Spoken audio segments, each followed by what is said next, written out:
and common coffee in Sydney by interviewing coffee owners face-to-face, analyzing their definitions and understandings of specialty coffee, and comparing their difference, we will be able to redefine specialty coffee in a simpler and more practical way. My name is Jason Chow. I'm the co-founder of the Season Soul Coffee in Spring Hill, Queensland. My first crush with specialty coffee, that was in Melbourne.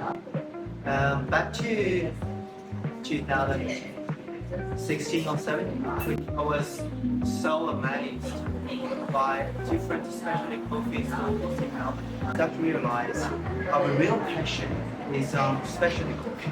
Brisbane is much slower city, but full of sunshine. So people have more time to relax and sit down to enjoy a real quality specialty. What is specialty coffee? As we believe, specialty coffee is starting from the green beans.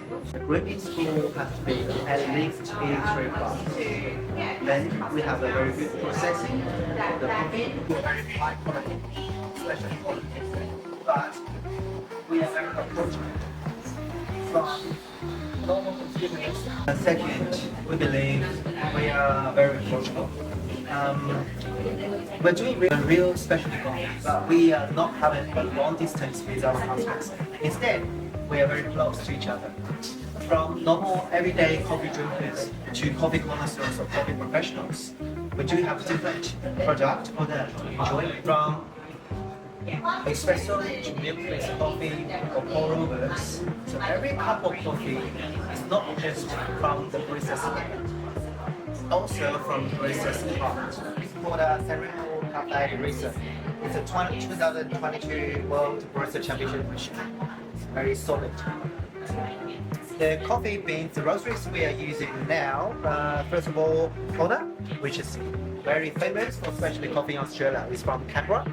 And for our single origins, mainly we are using from Monterey. It's a new roastery from Melbourne. And also we are specializing in China coffee, the China Yunnan region, the Big White Rabbit and Project One Light. They are very famous from a roastery and a cafe from Melbourne. It's called Claire Coffee.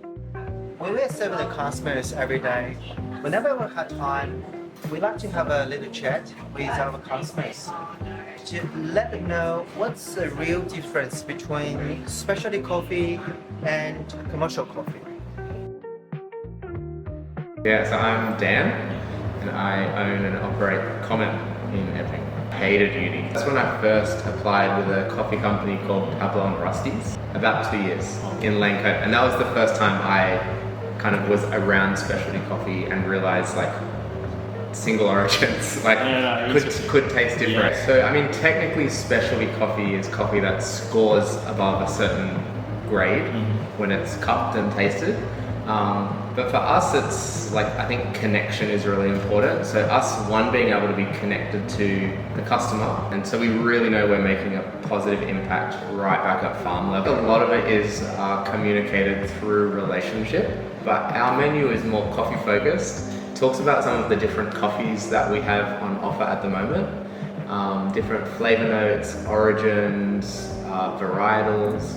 And we also have a blurb at the top of the menu that states where our coffee comes from. Yeah, I think relationships are really important and help me stay motivated. So every week when we get our coffee delivery, it's like being able to chat to the roaster and talk to him and not only ask him about coffee, but also ask him about how his week's going, how his life is going. From specialty coffee market size, share and trades analysis report.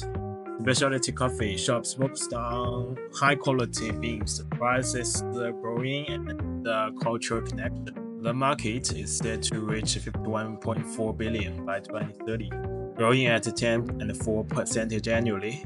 Young customers drive this trend. They prioritize sustainability and fair trade. Café leads with 72.5 revenue, but retail and e-commerce are rising. North American domains, while European sees rapid growth in authentically sourced coffee. Specialty coffee is more than a drink. It is a cultural experience. The specialty coffee, defined by the Specialty Coffee Association, scores 80 or above for exceptional quality. For Jason in Seesaw, it's about connecting farmers and customers through the hard flat brewing. For Dan at Common Coffee, it is about relationships, territorial regions, and culture. Together, they redefine specialty coffee as a joy of quality, sustainability, and meaningful connections. So for me, sustainable coffee is the intersections of the expansional quality, sustainability, and meaningful connections, where every cup tells a story of care, craftsmanship, and cultural exchange.